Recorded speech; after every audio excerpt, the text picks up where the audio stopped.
My name is Dr. Douglas Mahoney. I am the Associate Director of the Arnold Charbonneau Cancer Institute, overseeing basic and translational science within the Institute. We're excited to have you here tonight. This series brings together researchers, clinicians, and you, the public, to discuss the future of cancer treatment and how improvements in our understanding of genes and the technologies available to us are bringing about hope and change. Now, on to the evening. I'm thrilled to be joined by Christina Frangui, our moderator for the series. Christina is an award-winning journalist from Calgary who specializes in writing about health and social issues. Her work appears regularly in the Globe and Mail, The Guardian, Maclean's, and more. Please join me in welcoming Christina. Thank you. Well, thank you for coming, everyone. It's really an honor to be here as your moderator for tonight's event. I know last time we were here, I talked about how much cancer has affected my life personally, but tonight I wanted to tell you a little bit about my life professionally. I've been working as a journalist for 20 years, and I've been writing about cancer for most of that time. And in the beginning, it was quite straightforward. There were relatively few treatments, and what existed was really quite easy to understand. But since then, the number of treatments available has intensified, as has the complexity. And so that's a real challenge for anyone who's not a scientist. It's hard for journalists, and it's very hard for families who find themselves on a crash course trying to learn about science in the wake of a cancer diagnosis. And so that's why what we have tonight is a real treat. What we have are just three of the best in science communication. What do I want to say? Each of our speakers tonight has what I think is a really rare skill in being able to translate quite complex concepts for a lay audience, and they also are willing to give their time in order to make sure that we can understand them. And so what we're going to do tonight is they're going to take you on a journey through the evolution of gene therapy in cancer, from a journey that began, more than half a century ago, that really changed human understanding of life itself, and on to where we are today, where we are reaping the benefits of decades of incremental work by scientists. And these gene therapies are changing lives, and maybe they are changing the lives of people you know and people that are here in the audience tonight. To begin, our first speaker tonight is Dr. Joe Harrison. He holds a Canada Research Chair in Biofilm Microbiology and Genomics from the Canadian Institutes for Health Research. And so what that means is where I would see something gross and weird sort of slime growing in a pipe, he really sees like a world of possibilities. He was described to me tonight as quite geeky. His research is focused, and that was by someone who knows him well. His research is focused on chronic infectious diseases and really looking at new ways to treat these diseases. He is a scientist, an inventor, a teacher with infectious enthusiasm, and he's going to explain to us the world of things that we cannot see but are fundamental to the way we live. Joe. Thank you so much. Most people probably have one burning question, and that's, why is a microbiologist speaking to me right now in a meeting that's supposed to be focused on gene therapy for cancer? So a little bit about me. I've spent my career studying things that you can't see with your naked eye. They're so small, some of these things are about 1/10 to 1/100th the size of a width of hair. And most of the time I grow them in petri dishes, and they look wild and wonderful and beautiful, but wow, do they ever smell bad. Turns out, on top of being a microbiologist, I'm also a molecular biologist. And what that means is I study cells at a molecular level in terms of how they work and how they're built. And it turns out that microbes have been these absolutely wonderful models when it comes to genetics, which is the study of DNA. And so I use bacteria to understand DNA. For those of you who are here tonight, you're probably familiar with the fact that cancer, it has its roots in aberrations in DNA. And so there's a lot we can learn by studying microbes. And so tonight I have a challenge for everybody in this room. I would like you to see DNA the way I see DNA, and I'd like you to start thinking about life like a molecular biologist. So most people are familiar with DNA as being this double helix. It's an iconic structure, first solved back in the 1950s, and people see this helix in their minds every time you tell them about DNA. Well, I have to confess to you, as a molecular biologist, I don't really think of DNA being this way very often. I think of it more like a language. When I look at it, I see an alphabet that has 4 letters in it. And you know, this alphabet, it isn't written by a pen with ink. It's written by enzymes that take things called nucleotides, which are chemicals on the insides of cells, and creates phrases out of them. And all those chemicals make up DNA. And there's really only 4 letters in this alphabet too. There's 4 nucleotides. There are rules to how DNA is put together. There's A, T's, G's, and C's, and A's pair with T's and G's pair with C's. And if anything goes wrong with that code and they don't pair correctly, then you end up with a mutation in the cell that could be very deleterious. Well, one thing that I can tell you about DNA is that it works the same way in pretty much every organism on the face of the planet. That's because DNA directs something that I refer to as information flow, or biologists think of as information flow. And so this language of DNA goes through this flow and it encodes biological function. And bacteria have been fundamental to understanding how this information flow works and how the machinery works inside of cells. So let me tell you a little bit about what that information flow looks like. So first, we have DNA, and we all know that DNA can replicate itself. So one copy of DNA can make another copy of DNA using the machinery that's present in the insides of cells. The next step in the way this information flows is RNA. So you've got DNA that can make a message on the interior of cells that works like a code that directs other parts of the cells, called ribosomes. They're these little tiny machines that put together the proteins, another really important building block of cells that make cells function the way that they do. And the way that works and the way that that fidelity is maintained is that inside of that language, all those G's and A's and T's and C's, they come in little triplets, and those messages, those RNA messages that allow ribosomes to synthesize proteins according to a very specific set of functions. Now, with very few exceptions, you know, RNA can make itself too, and this is a specialized function. I just wanted to put that out there for people in the room who've probably heard of this before. But when cells are infected with a virus, for example, viral RNA can replicate itself. And sometimes RNA can be moved back into DNA, but under no circumstance that I've ever encountered in my career as a biologist is it possible for protein to go back into that information flow, so it's directional. So this is a really key principle in understanding molecular biology.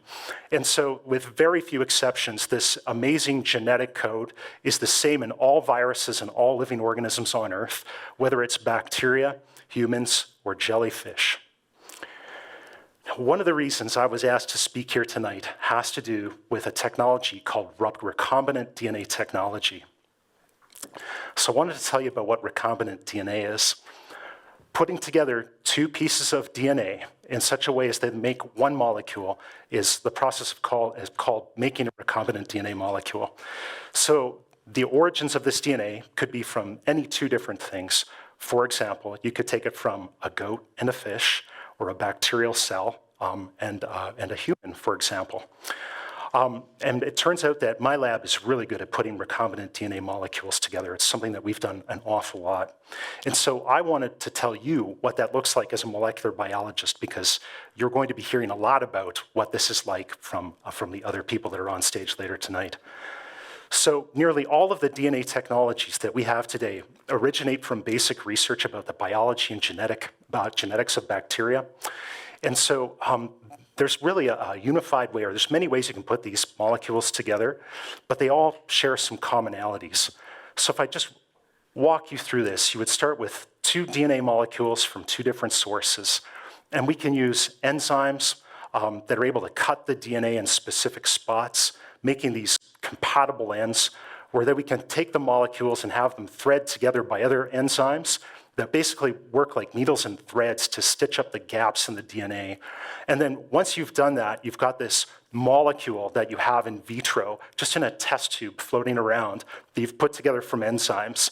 And then you can take this mixture, and then using one of several methods, and one that I really like uses electricity, you can zap the cells with this little piece of DNA, like little bacterial cells, with these pieces of DNA, and just like Frankenstein, you now have a genetically modified organism living in a petri dish next to you, and you can select for it.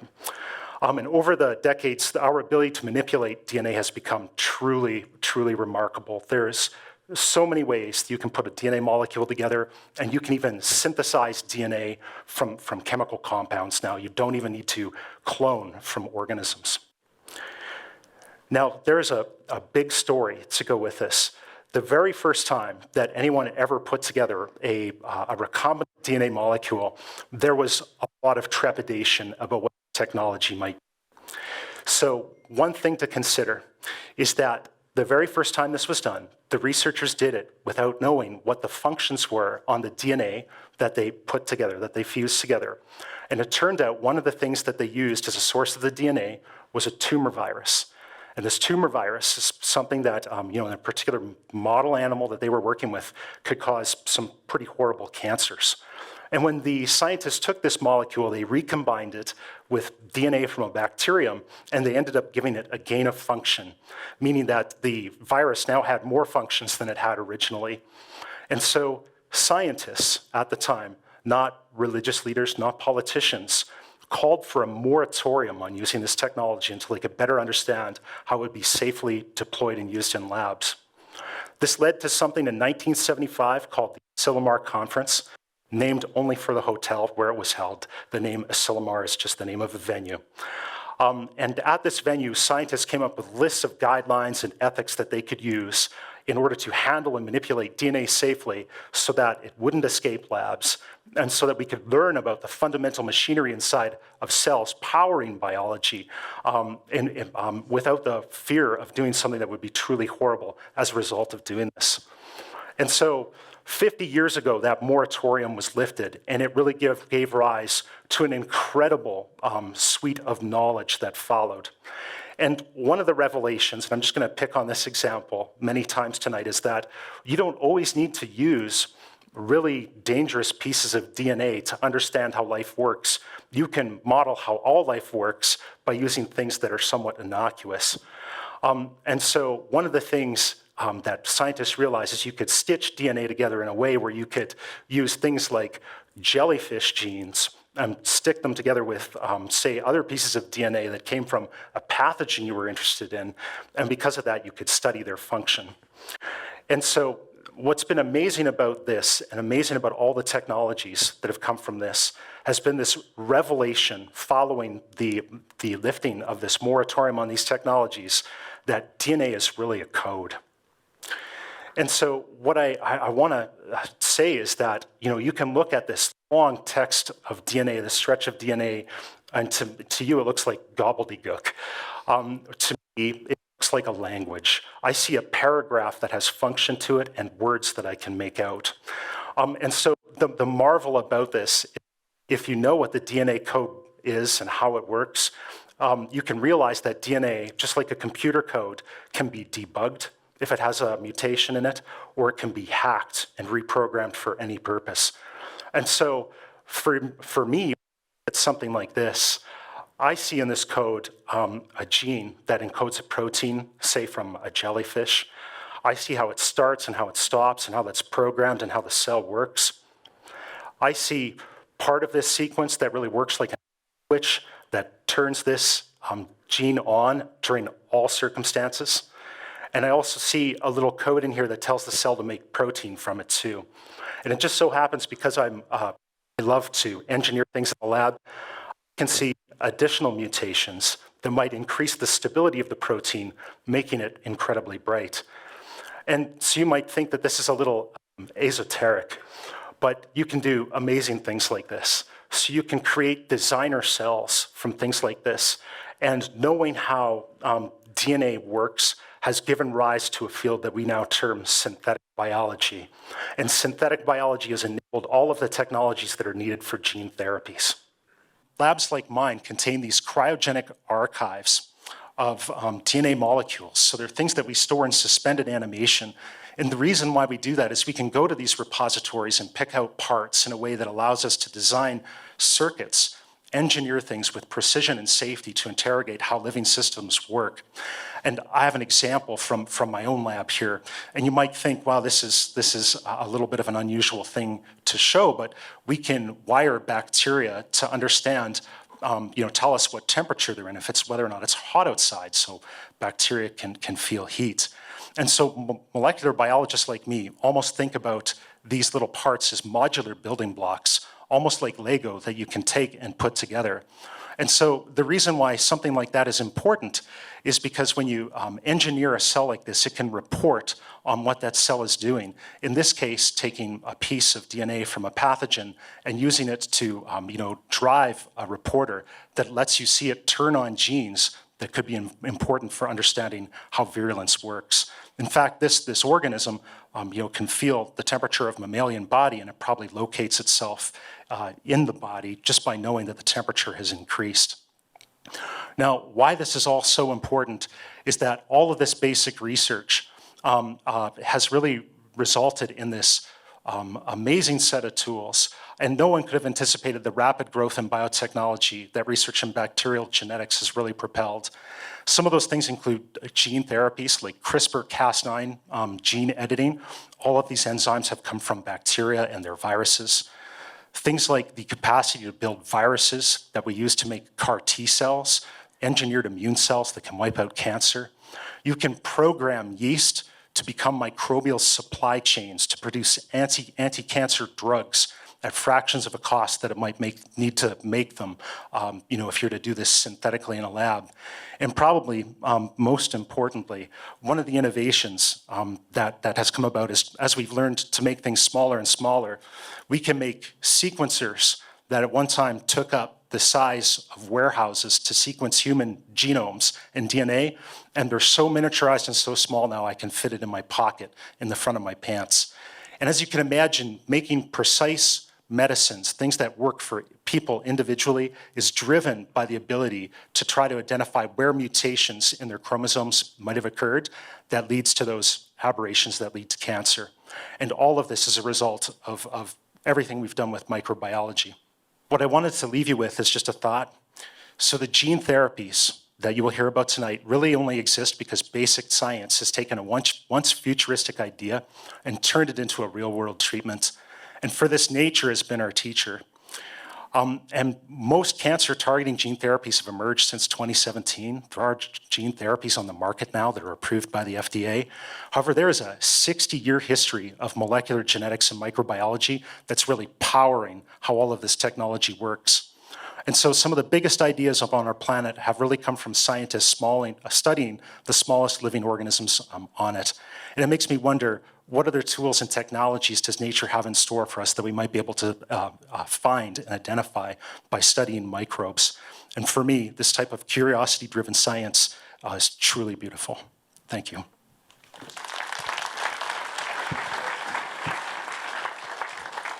Thank you, Joe. That was really great. I suspect you're about to get a whole bunch of requests from people who want to come into your lab and do cool things. So we're gonna move on now to see what all this looks like in the real world. And Dr. Michael Chu is a scientist and medical oncologist at the Cross Cancer Institute. He very generously squeezed us in between seeing patients in Edmonton this afternoon and then going back to see them again tomorrow morning. Dr. Chu specializes in caring for patients with lymphoma, myeloma, and central nervous system malignancies. He's a researcher doing groundbreaking work in immune therapy. And I know it's kind of a Calgary rule that at this point I should make a joke about how he's from Edmonton, but having heard his talk in advance, I think we are all just going to feel very proud that we are living in Alberta where this kind of work is being done. Dr. Chu.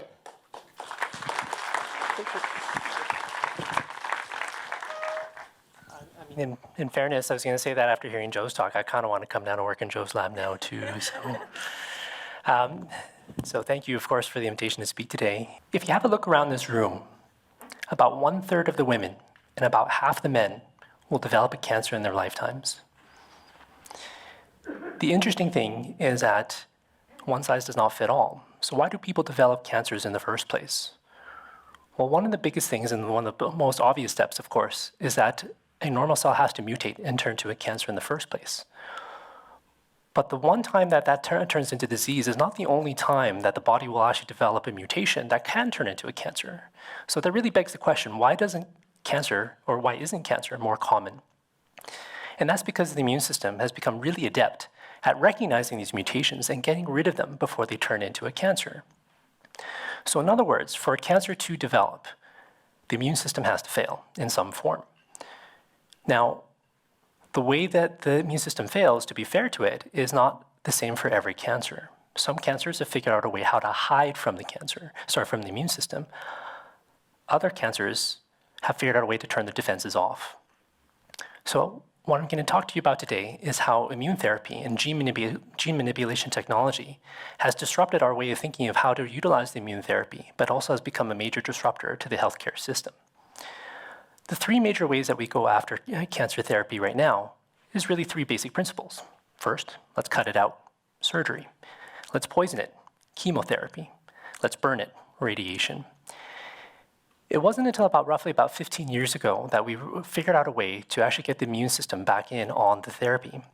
And this came in with a technology called checkpoint inhibitors. Some cancers, like melanoma and some forms of lung cancer, have figured out how to put up a stop sign to tell the immune system, don't attack it.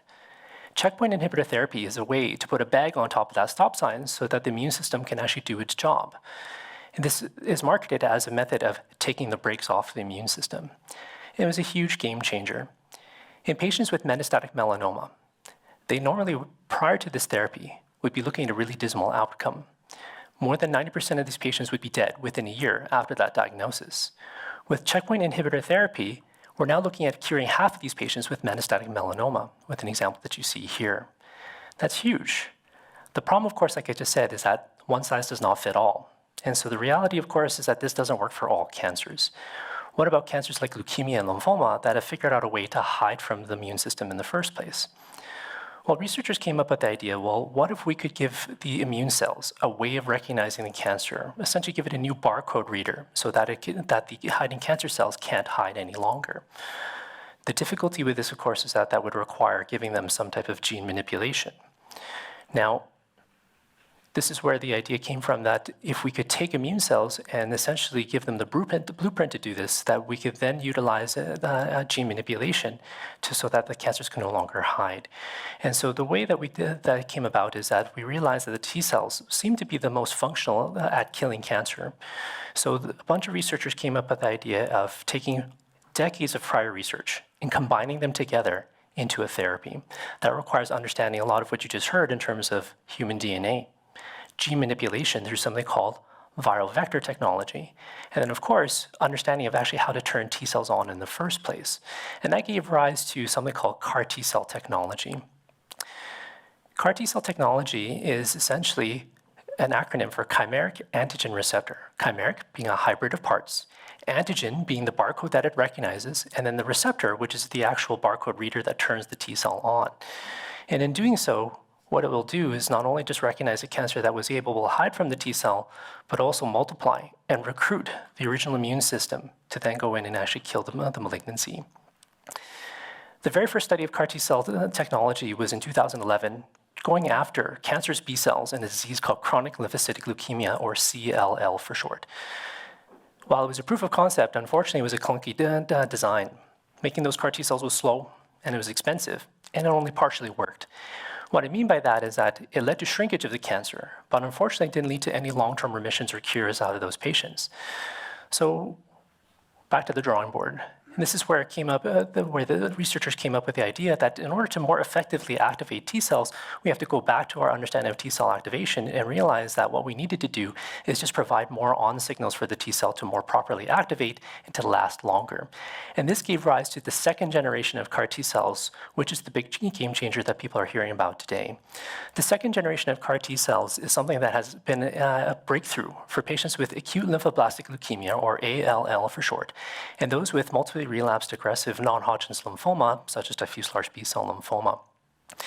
Now, to put that into context, these are diseases that once patients have relapsed multiple times, they're no longer looking at curative therapies. And most of these patients without further treatment would essentially be dead within 6 months after that diagnosis of relapse.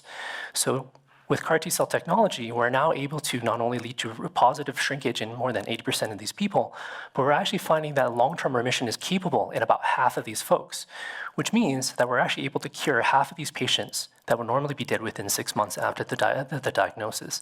This is very similar to the story I just told you about melanoma.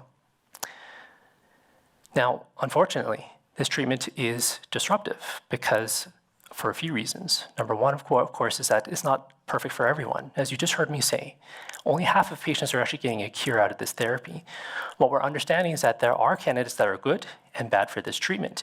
And part of where that understanding comes from is that we're relying on the health of that patient's T cells to make the CAR T cells in the first place.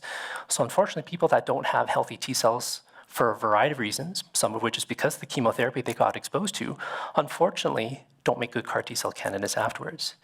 But the treatment itself is extremely disruptive. Commercial CAR T-cell therapy is expensive. In American values, what's published out there right now is that this treatment costs about $500,000 per patient. And that's not even including the cost that it takes for the healthcare system to actually care for these patients. And of course, they have unique side effects that require very different handling than what we're used to with conventional therapy. And of course, they're also slow. To make these cells, we have to start with the patient's own T cells, and they have to be shipped out to a manufacturing site. In some cases, they can take up to 3 months to come back to patients. And I just told you that these patients oftentimes would be dead within 6 months after that diagnosis. Well, the technology to produce this type of therapy is not proprietary. So the interesting thing here is that we actually have a method of being disruptive to the medical disruptor. And what you're seeing here is that we're standing in front of technology that is commercially available and that we can actually take years of prior research and reproduce it relatively easily and make CAR T cells here at the hospital that are treating the patients. It prevents us from having to ship it off. But the biggest thing is that we can make it faster and cheaper and therefore get it into more patients for a fraction of the cost. So a group of us here in Alberta decided that, you know what, we're tired of waiting for CAR T-cell technology to come to Alberta and to Canada. We're going to go out and see whether or not we can actually disrupt the way that we think about this therapy and create it ourselves. So we're standing in front of a commercially available machine called the Clinimax Prodigy, which is a bioreactor. The short version, think of it as a bread maker to make CAR T-cells. It really is actually that easy. You bunch a bunch of things and you come back a couple days later and you have CAR T-cells. So the benefit in this case here is that we can make it at a fraction of the cost and faster, but the big thing is that I can actually make it a fresh product. I can turn it around and give somebody a fresh CAR T-cell product compared to a frozen bag of cells that would come from an American manufacturer most of the time. And the big thing, of course, is I just told you that some patients have bad T-cells, and some of that can be overcome by giving them extra. So in all of the cases of CAR T-cells right now, we're making extra cells in case they need more. So we went and launched our first clinical trial of CAR T-cell technology in relapsed lymphoma patients and relapsed acute lymphoblastic leukemia patients in 2021 in Edmonton. At this point in time, we've treated 18 patients out of a planned 57 patients to date. What I can tell you is that 15 of those patients are analyzable at this point, and we've seen shrinkage in 12 out of those 15 people. And we've actually seen 6 of those patients, 6 of those 12 patients that have had a positive response are past 6 months in remission, which gives us about a 90% confidence that those people are actually cured of their disease. Now, the difficulty, of course, is that that's only a small fraction of people. And we are going to be expanding this study to Calgary very soon, later this year. So hopefully it'll be truly a provincial program very shortly. Now, there's always a human part to this story here. You know, I'm talking about numbers, I'm talking about technology. At the end of the day, the individual patients, and these are people that we're talking about. Our very first patient was actually a patient of mine, a very lovely 72-year-old lady that had recently retired in order to spend more time with the grandkids. Sounds familiar. She and her hubby of nearly 50 years had decided that they're going to spend some of their retirement money by going down to Hawaii for a week or two every winter. Certainly right now I wouldn't mind doing that, but it's not that bad today. The problem, of course, is that before they can even go to their first trip to Hawaii, tragedy strikes. She spontaneously gets a right hip fracture, so her right hip breaks down without even doing anything. It's literally just standing up. So she has to go for an emergent hip replacement surgery, and lo and behold, they find that her hip has been replaced with lymphoma. So we start standard chemotherapy. Unfortunately, it doesn't work. The next textbook answer to do next is to try to attempt something called a stem cell transplant, which requires another round of chemotherapy before we get to that step. Now, of course, while we're trying to prepare for transplant, we give her this chemotherapy, but it fails almost immediately. And the bones around the hip, unfortunately, get softer and more brittle. And now she's having even more difficulties walking despite the hip replacement. We know that CAR T-cell technology is the only thing that's really going to give her a chance at potentially curing the situation, but we don't have it yet available here in Canada at that time. So we're in the middle of preparing for this clinical trial. We know that this is a technology that's going to work for her. At least we think that it has a chance of helping her. So we rush up and we try to cut through all the layers of administration. Unfortunately, you can imagine that's a lot of layers of administration going from Health Canada straight down to our own local health authority as well as the local teams, just because we have to train our staff to be able to give this type of technology and therapy. It's almost like cutting through an onion. There's multiple layers. It's a little bit slippery and really made me want to cry. Reality is we stick the landing. We get the trial open just in time to give it to this patient. The difficulty, of course, is that by the time we finally make this happen, she can't walk. She's bedbound. That leaves us thinking, do we do this too late? So what you're looking at here is a PET scan of this patient looking at the full body scout image. And what you see here at the bottom right-hand corner here is that this is her hip. That shouldn't light up like that. That's all cancer. 30 days after we gave her the CAR T cells, unfortunately, it looks like, sure enough, we did improve that hip, but there's new spots below and above within the abdomen and up here in her neck. There are new lymphoma spots. I think we're too late. So I send her home thinking that she's going to go home to die. But I keep tabs on her. She's my first patient. I have to see what happens next. I get a hold of her roughly about 3.5 months later thereafter.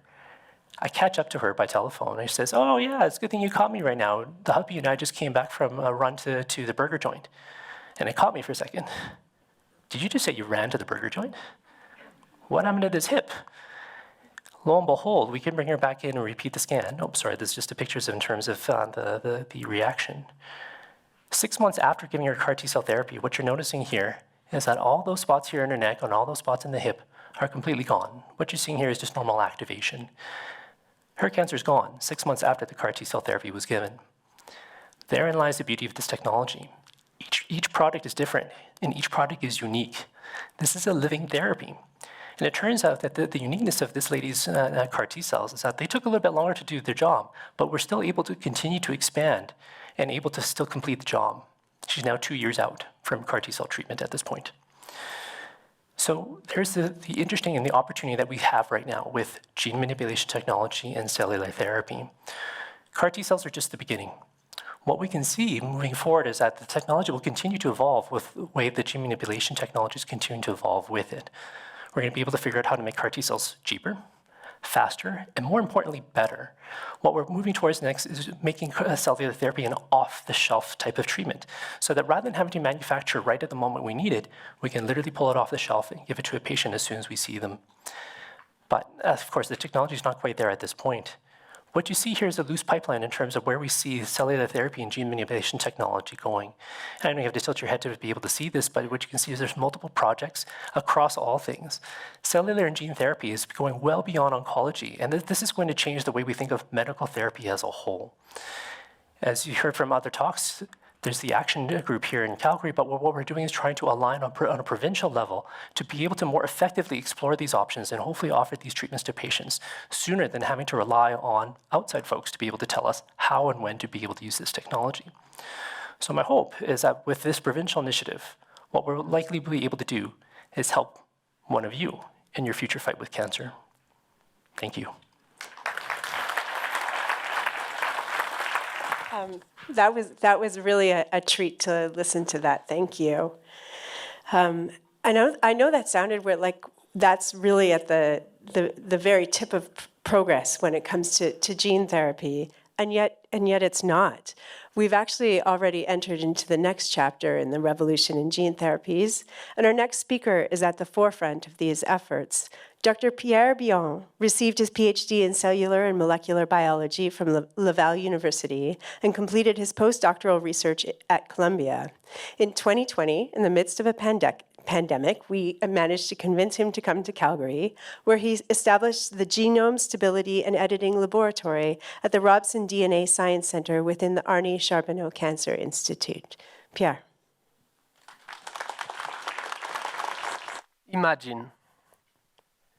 Imagine living in a world where genetic diseases can be cured with a single treatment of a powerful medicine, where genetic blindness can be corrected, allowing patients to see a world they have hardly seen before.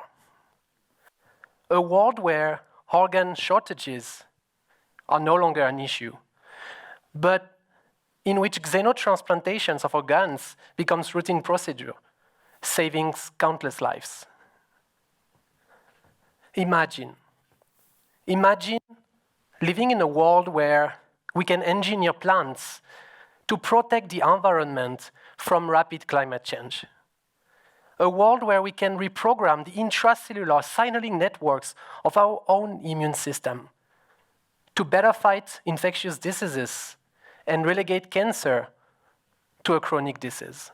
All living organisms, from plants to humans, have the instructions that define their traits encoded in the DNA.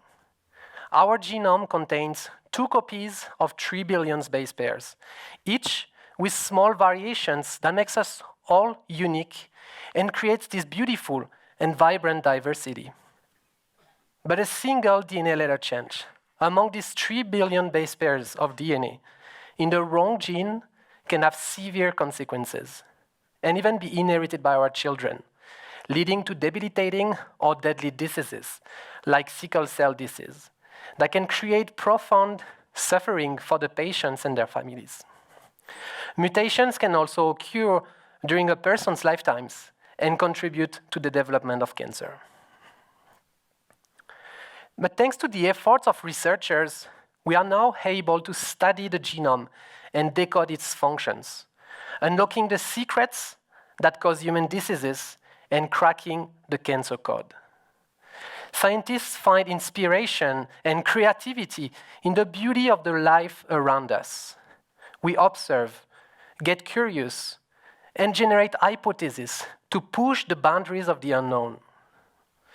In 1987, a group of scientists made a groundbreaking observation when they discovered a mysterious but elegant repeated DNA sequence interspaced by variable sequences inside the genome of a microbe. This sequence was described as clustered and characterized as regularly interspaced by short palindromic repeats, the first observation of CRISPR. The discovery of CRISPR's function came from an unexpected source, a jar of yogurt, where scientists researching ways to improve the preservation of yogurts stumbled upon CRISPR. They discovered that it was a natural adaptive defense mechanism that is used by bacteria to defend themselves against viral infections. They found that these snippets of DNA, the variable part, is in fact the footprint of the viruses that have infected the bacteria. CRISPR is sort of memory of past infections, like a vaccination card. But what is remarkable with CRISPR is that when the virus infects again, the bacteria produce a copy of this sequence called a guide RNA to arm a protein called Cas9 and guide it to the invader's genome. This works analogously to how vaccines work in humans by priming our immune system so that it is ready to fight a specific virus when we encounter it. And then CRISPR acts like a molecular scissor to cut and destroy the invader's genome and neutralize the infection. In this video, you can visualize the molecular atoms of CRISPR that is bound to the DNA. The guide RNA directs Cas9 to this sequence where it makes the cut. The CRISPR revolution lies in the fact that CRISPR is entirely programmable to recognize any DNA sequences, enabling scientists to redirect Cas9 to cut any sequence of their choice. And these defense mechanisms have since been adapted to create a powerful genome editing tool that cuts DNA at specific locations, allowing scientists to remove or insert genetic materials at the site of the break with high precision and simplicity. The discovery of CRISPR is one of these examples of curiosity-driven research and unwavering human ingenuity, which led to a breakthrough. In only a few years, scientists and doctors have already made incredible strides by successfully using CRISPR in many applications, in basic research, in agriculture, and in medicine. CRISPR, we've seen hugely successful clinical trials with CRISPR for several genetic disorders, like sickle cell diseases or beta thalassemia, which are two blood disorders caused by the lack of hemoglobin production. People living with sickle cell require multiple blood transfusions per month, and they experience severe vaso-occlusive crises, which are so painful that they require multiple hospitalization every year.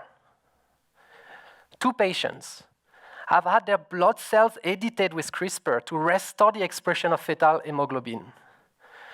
The treatment with CRISPR not only restored the function of their blood cells, but only 19 days after the treatment, the patient did not require any further transfusions and did not suffer from any vaso-occlusive crisis since then.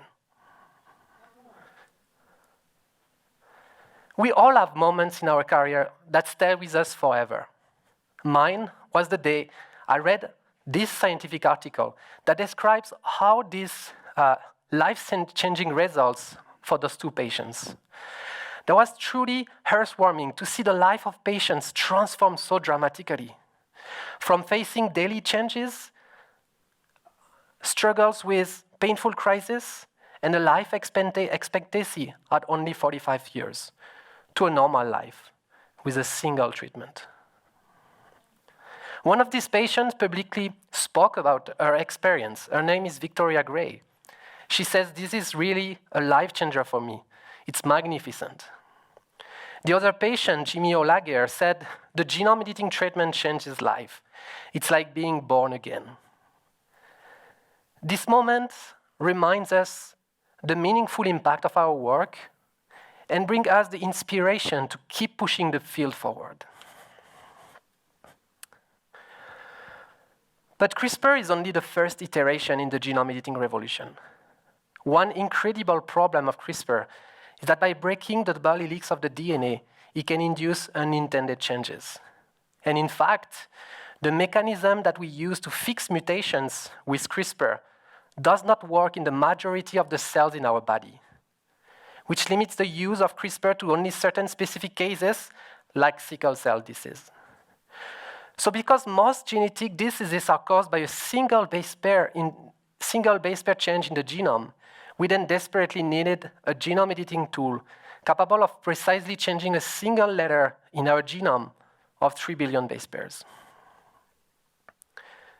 Base editing. Base editing is one of the newest and most sophisticated genome editing tools that are more precise, efficient, and safe.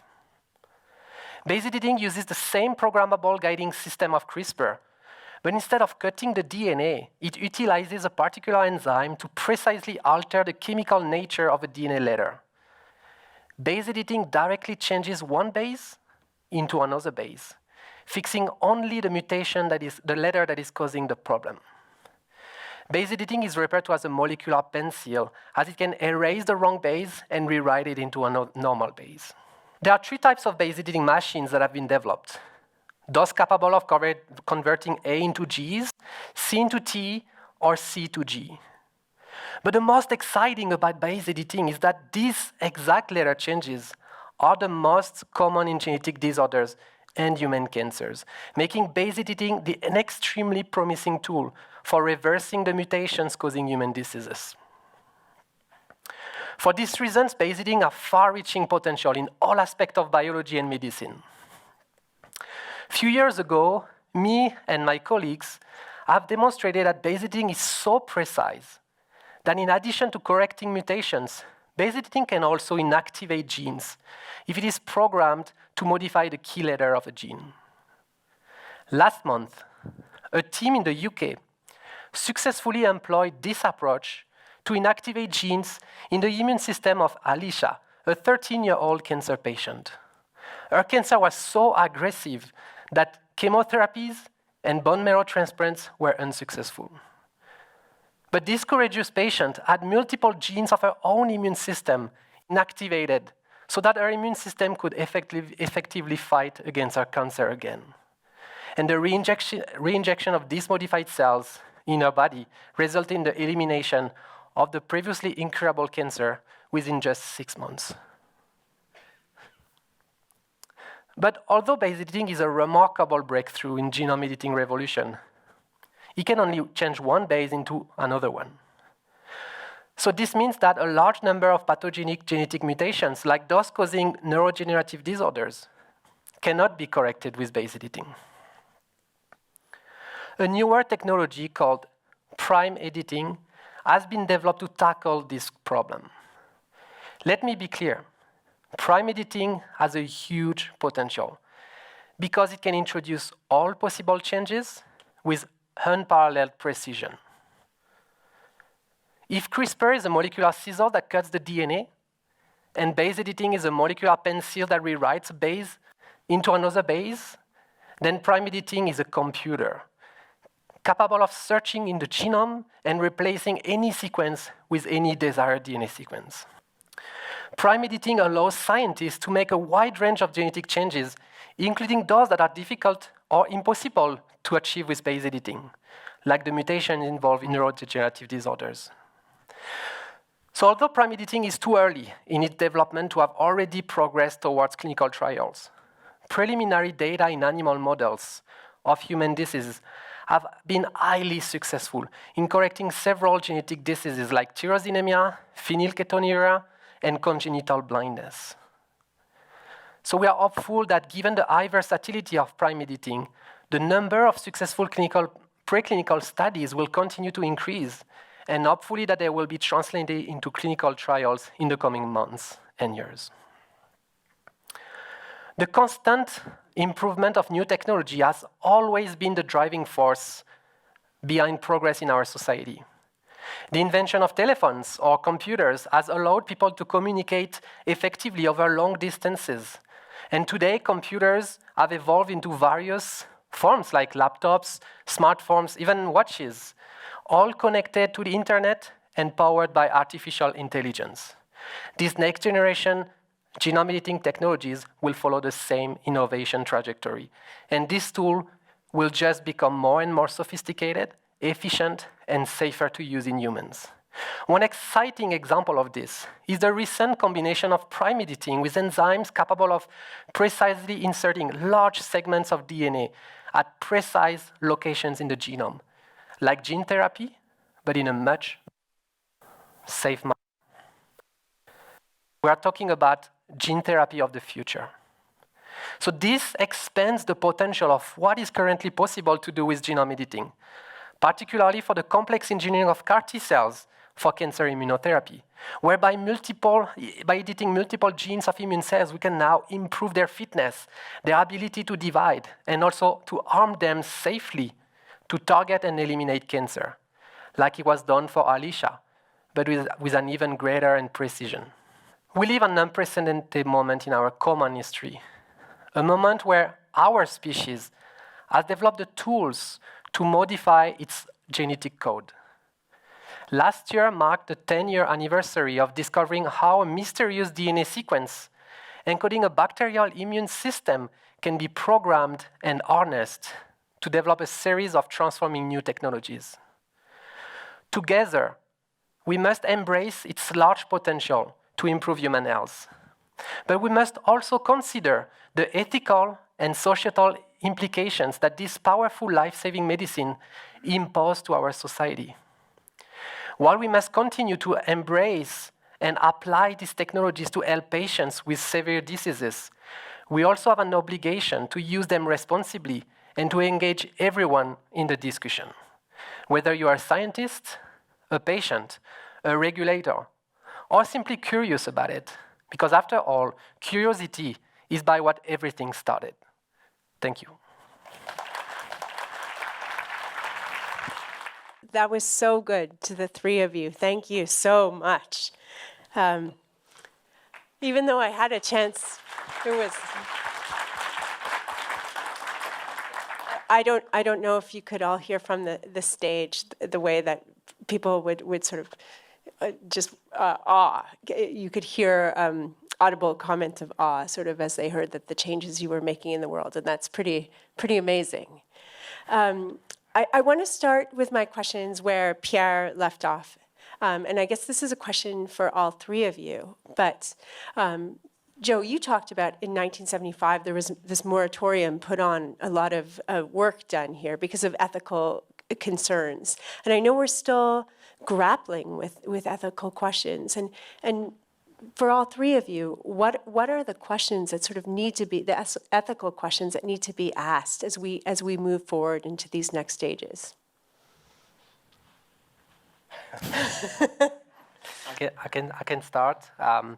So yeah, with those genome editing technologies, there are a lot of ethical questions that are very important, especially that those technologies are very recent, very new. We don't really know very precisely how everything works. And that's why the field has agreed on, there are two different approaches. So what is called somatic editing and germline editing, where germline is for editing cells that will give rise to an individuals. And this has been approved by the full field that those type of genome editing is not acceptable because the involvement of this is that the future generations will have their genome modified without getting their consent. And there's a lot of real ethical issues. Where do you put the line? Where do you put the red line of what you can do or what you cannot do, or what you want to do and what you don't want to do? But for the somatic editing, which are all the cases I discussed, where we really edit the cells of an adult patient, here there's no, there are a lot of diseases that we have to, that we can have an impact, and that we work hard on having that. So that is the major ethical discussion right now between the somatic and germline. Joe, Michael, did you have anything to add from your perspectives? I mean, obviously from a clinical trial and a CAR T-cell perspective that we're doing right now, we obviously have to get some ethical consideration and approval to be able to do these studies. You know, I would say in terms of how gene therapy is applied, at least in the cancer world at this point in time with CAR T-cell technology, the big consideration is, are we causing unintended consequences? You know, as you were just hearing, and what we didn't go into in that specific is, right now we're essentially randomly putting in these blueprints and these genes into these T cells. And so the concern is that could we potentially cause a problem later down the road? Are we unintentionally causing them to develop a T cell leukemia, for example, 10, 15 years down in their lifetimes? And we don't know the answer to that, is the reality, of course. You know, at the same time, from an ethical perspective, these patients are looking at a life-threatening and unfortunately an immediate potential for death without any further therapy. So in terms of risk-reward, it becomes worth the risk in the situation. But I mean, as we start rolling out this therapy more broadly, certainly it brings up the question, are there unintended consequences that we haven't figured out yet? And we'll find out with time. Joe, in your perspective in the lab, how does this come into play? Yeah, so, you know, I think one of the most interesting things that I heard here tonight was the ability, or just the incredible capacity that we have to edit the DNA of somatic cells and correct disease. And ethically, I don't know if I really view that as being as unconscionable or as difficult a choice as it would be to edit the DNA of a germline to create, you know, not designer E. coli, but designer babies. And so, you know, there is a voluntary moratorium on that sort of work currently that would be analogous to what was, you know, first seen with Asilomar in 1975. I know that agreement has been broken at least once. That resulted in a scientist going to jail and serving some time for that. But you know, that's not how our community would operate, and scientists recognize that there's still some pretty big gaps in our fundamental knowledge about how genetics work. I mean, we still don't know what a lot of genes do inside of a cell. A lot of them have no discernible physiological purpose, and so there's still a lot there that remains to be learned before we start tinkering with our germline.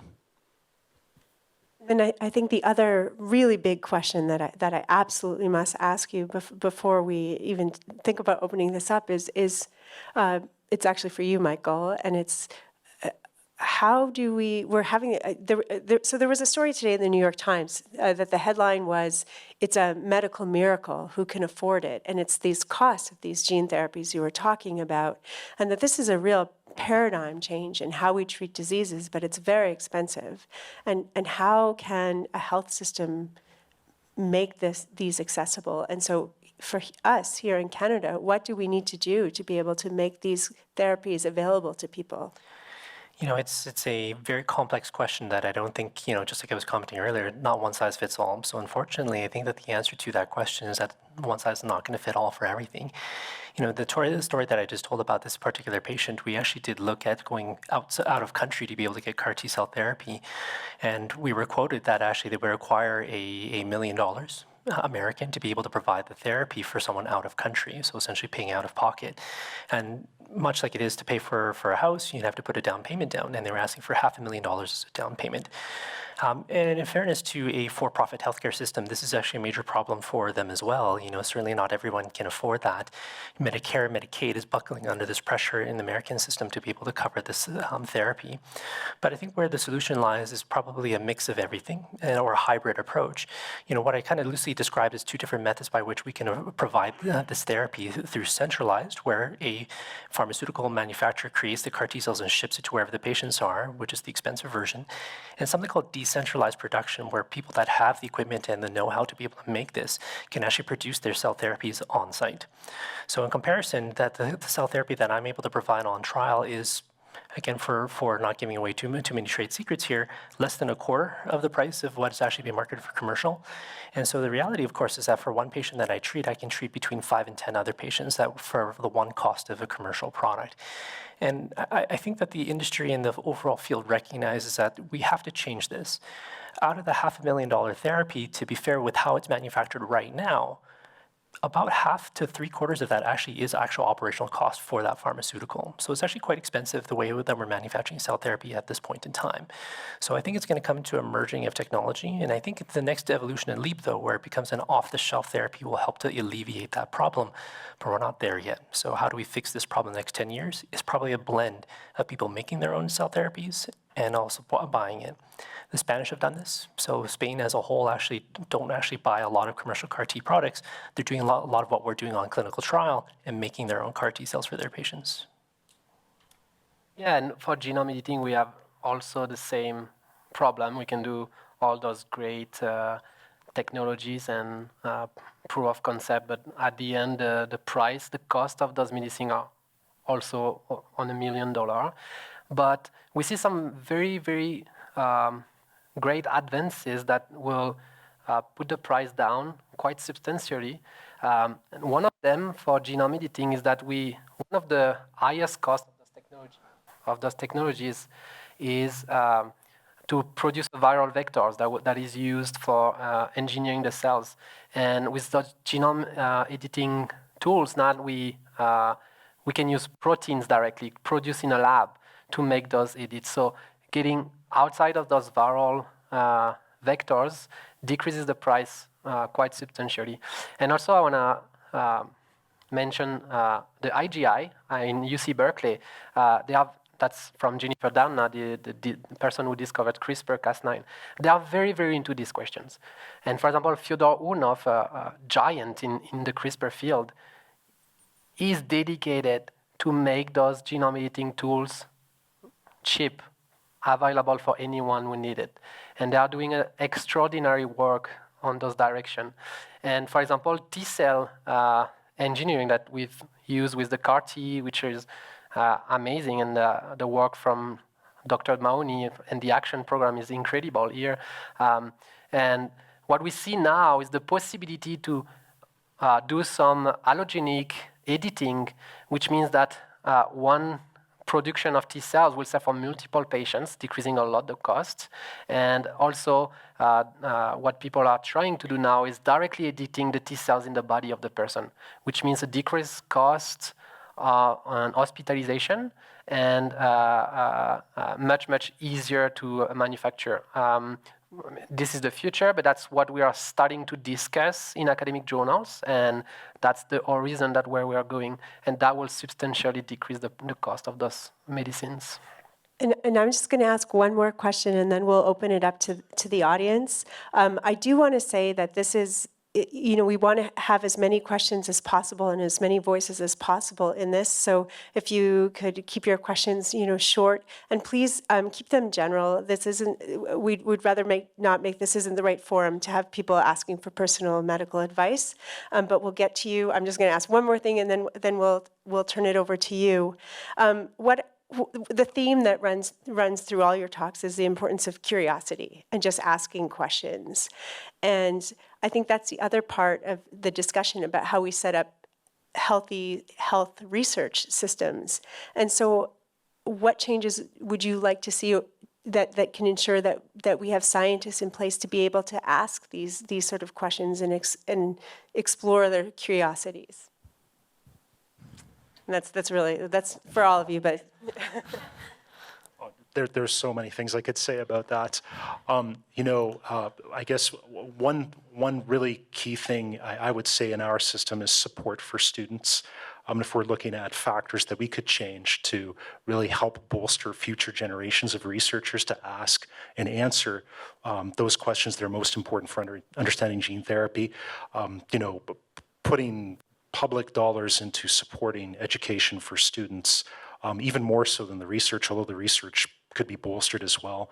But it's training that next generation of amazing, inquisitive, curious, brilliant people who just can't wait to crack the next puzzle in understanding how biology works. So it would be to support students for sure.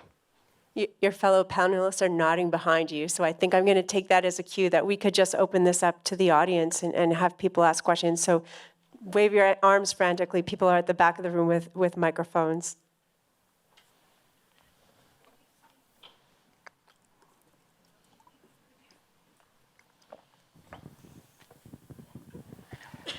Could you speak to the relevance of umbilical cord blood banks?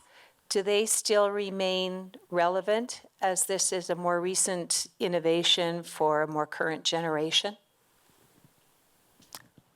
So I'm happy to address that question. The short answer is yes, 100%. So part of where we're going with off-the-shelf type of cell therapies is where do we source a lot of these cells? And cord blood is actually one area that we're investigating or looking at. And by we, I mean the global we in this case. In order to make off-the-shelf therapies, as Pierre was just saying, in terms of T cells or, for example, natural killer cells, which is something that people are looking at now too, we have to find these healthy cells. And so what we're finding is that some patients, after multiple chemotherapies, and as well as just in terms of them developing cancer, don't have the healthiest immune cells. So where can we find that source of really reliable, healthy immune cells? Well, one of those is cord blood. So people are looking at cord blood manipulated cells as a way of addressing cellular therapy, at least in oncology.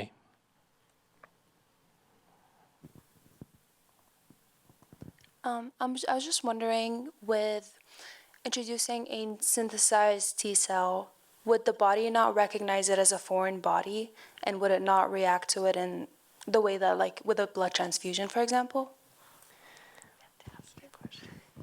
Sorry. So the short answer to that is yes, it can. It depends on the level of manipulation. So the current version of synthesized T cells, or CAR T cells in this case, unfortunately utilize essentially a chimeric version of that. So on top of obviously being a chimeric antigen receptor, the outside part of the CAR T cells we use as a commercial indication for leukemia lymphoma right now is partially murine, in other words, mouse parts. And so one of the drawbacks to that is, for your exact question, the immune system will recognize that as being a foreign object and actually go after it and eliminate the CAR T cell. And that's part of the reason why the CAR T cell doesn't actually do its job, because it's too busy being attacked as well. So it's part of where people are looking at how do we humanize these T cells and create a next generation version that is less reactive to the patient's own original immune system. Doing an off-the-shelf technique, that's actually part of the reason why there's multiple ways of people trying to manipulate that. The beauty of natural killer cells is that they don't induce that type of reaction quite as readily as T cells do. So that's part of the reason why there's less manipulation for an NK cell to go back in as an off-the-shelf therapy. But as Pierre was just saying, people are looking at further manipulation of T cells to then be able to still make that an off-the-shelf type of therapy. And I can add on that the case of Alicia and other cases like this, what the scientists have done is one of the genes they have inactivated is to prevent this recognition. So that's exactly for this reason, to avoid those problems, and the results are incredible. The cells are living medicines, and very stable.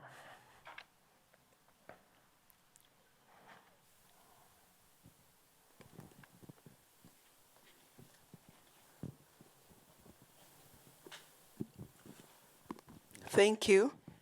I've got one question. What are the possible side effects of the gene therapy? I mean, one possible side effect that we've seen is if you use a lentivirus or viral vector to introduce the transgene, is that it can get inserted randomly in the genome, and that can be very bad if it's inserted at the wrong place. And we've seen that. Some patients have developed cancer linked to the location where the transgene was inserted.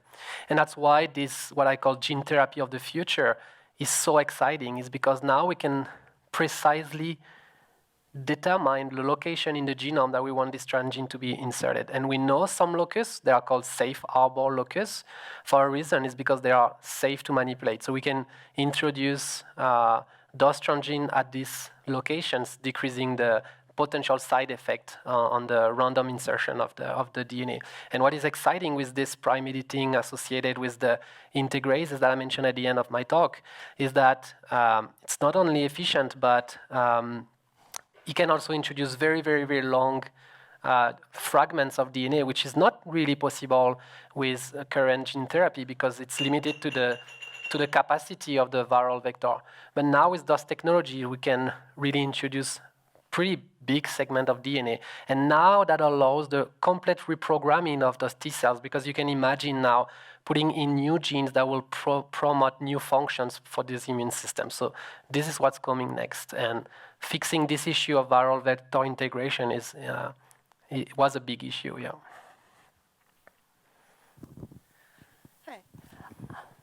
So this is, I guess, just a logistics question.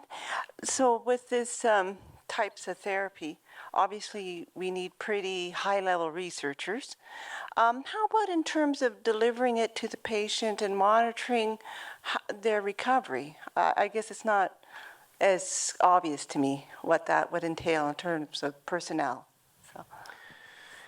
Yeah, I mean, the short answer is lots of people. The running joke in my group is, what do we need? Time, money, and people.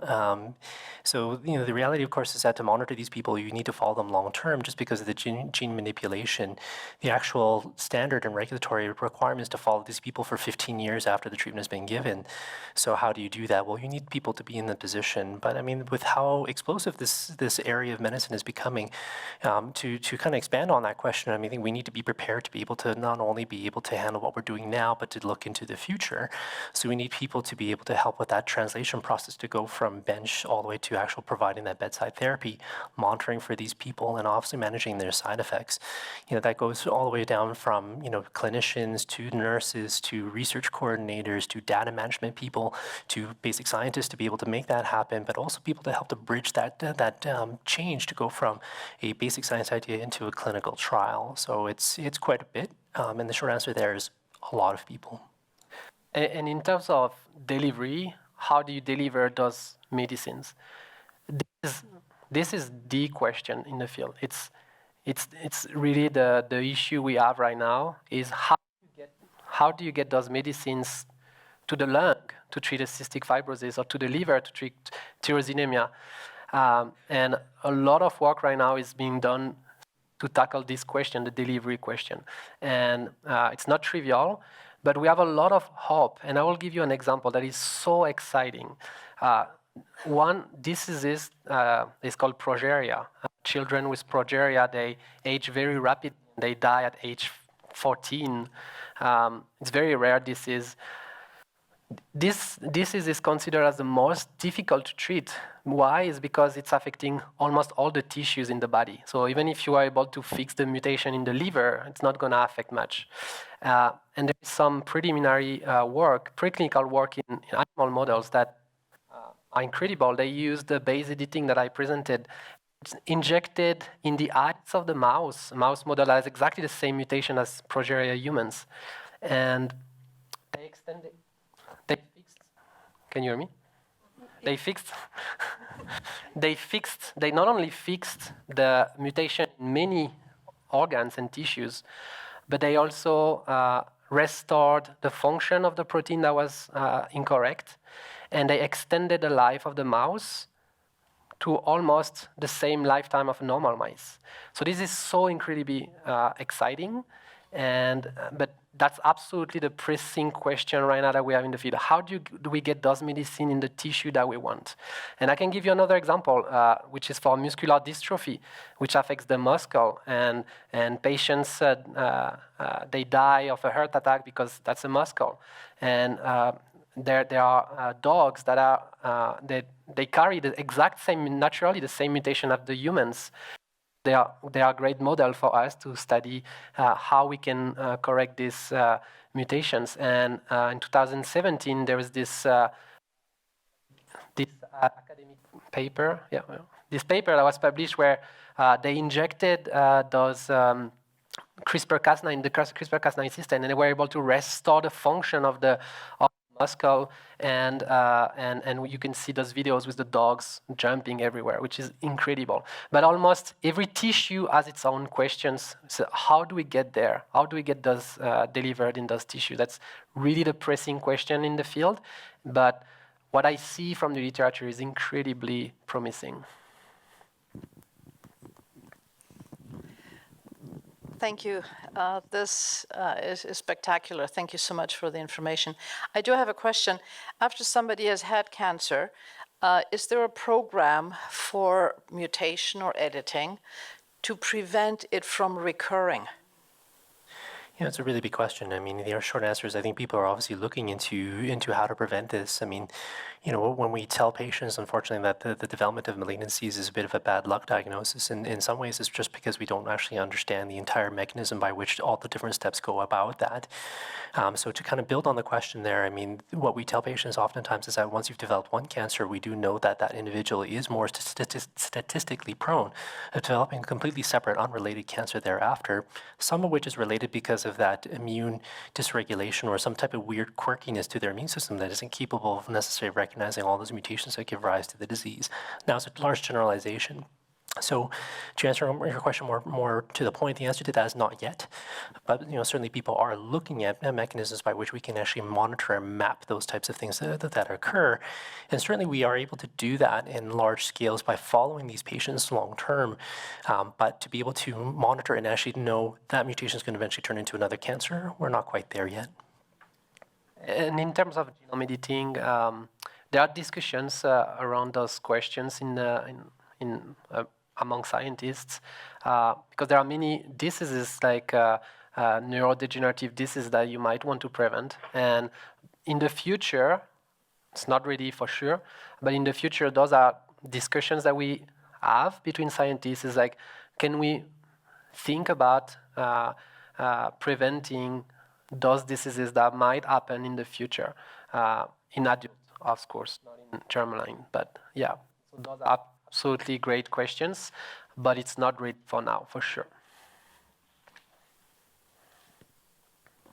Is there a question up in here somewhere? Hi.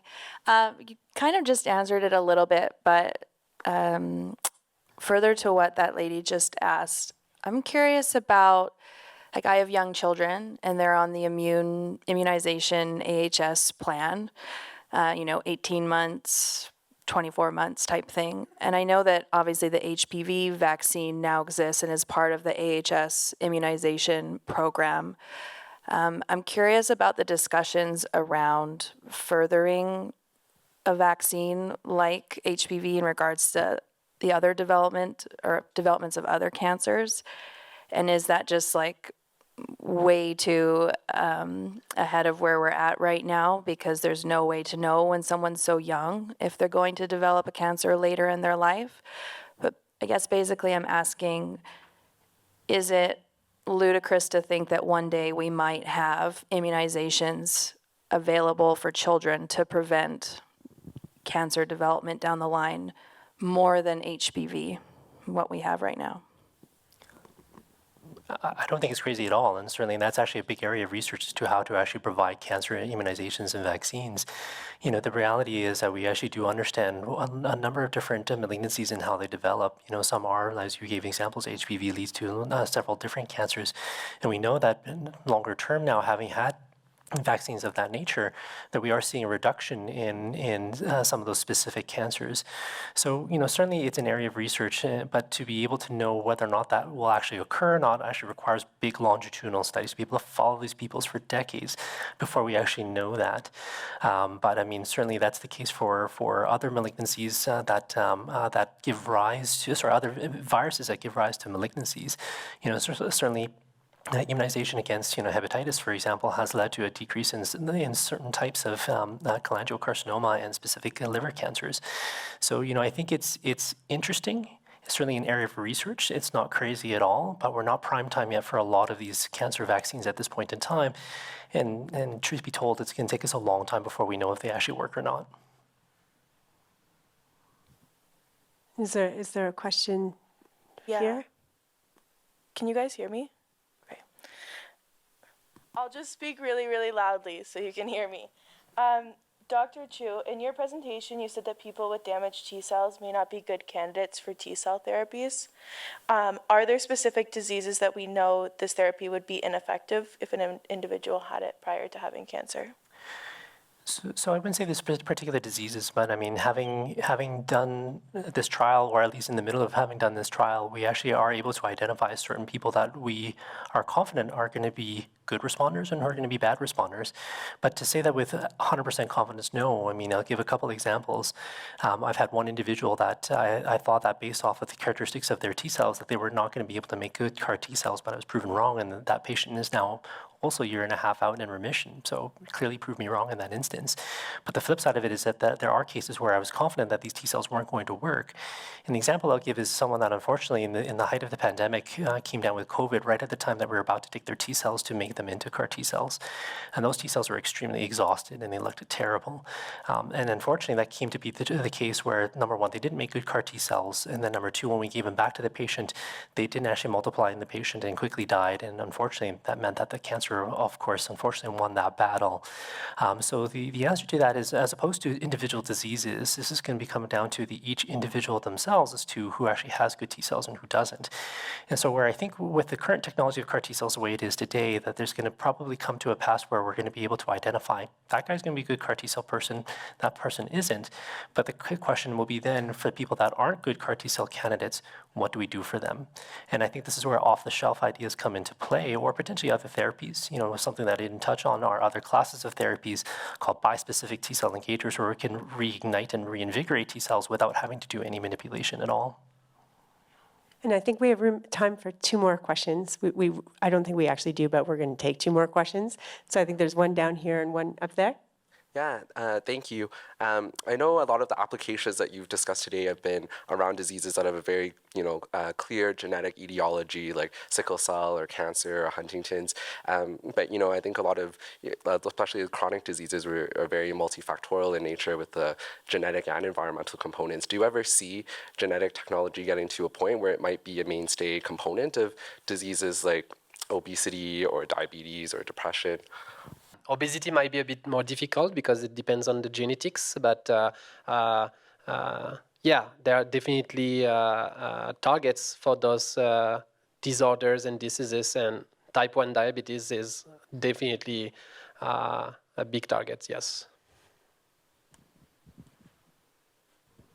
Was there a question on this side of the room? Did I miss see that? Or it's up there?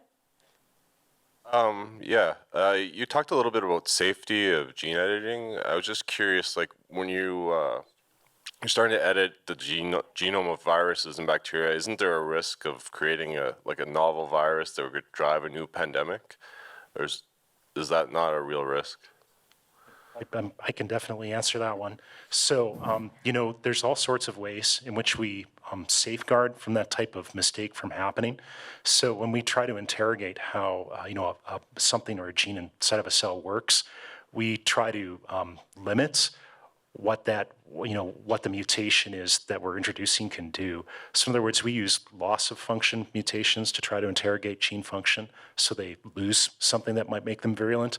Every once in a while, if you did engineer something that did have a gain of function to it, which we have done, in studying things in the lab, that happens. We have ways of containing those bacteria. So they never escape the lab. And when we're finished working with them, I mean, we destroy them. I mean, we literally cook these things at 120 degrees Celsius for 20 minutes. There's nothing left to them once we're finished working with them. So I think in terms of the research that we're doing with pathogens, we're very careful to make sure we would never have a mistake like that. And in 20 years of doing this, I've seen a lot of laboratory accidents, but I've never once seen anyone acquire an infection from a laboratory. The safety standards are really very strict. Well, I want to say, well, I guess I'll start with you three. Thank you so much. This has been really excellent, and I think you can feel that from the sort of focus in the room. I do have a list of people that I have to thank, and I should have had this at the front, but I was listening carefully to the answers. So this, just a reminder, this is the third in 6 talks, and so the next talk will be on Tuesday, April 11th, at the same time as today's talk, and here again at the Central Library. And the topic for the next talk is the power of microbes. And so to our 3 speakers, thank you so much. Just deep gratitude to all 3 of you for sharing your knowledge with us. You've been really wonderful.